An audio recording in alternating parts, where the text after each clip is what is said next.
Безпілотні літальні апарати критично важливі для українських захисників. Це наші очі під час управління боєм. Справжніми робочими конячками театру воєнних дій виступають цивільні мавіки.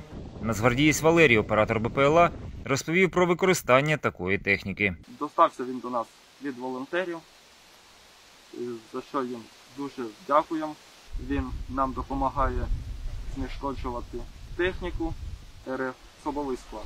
Кожного дня літає на розвідку, ми дивимося, де що як.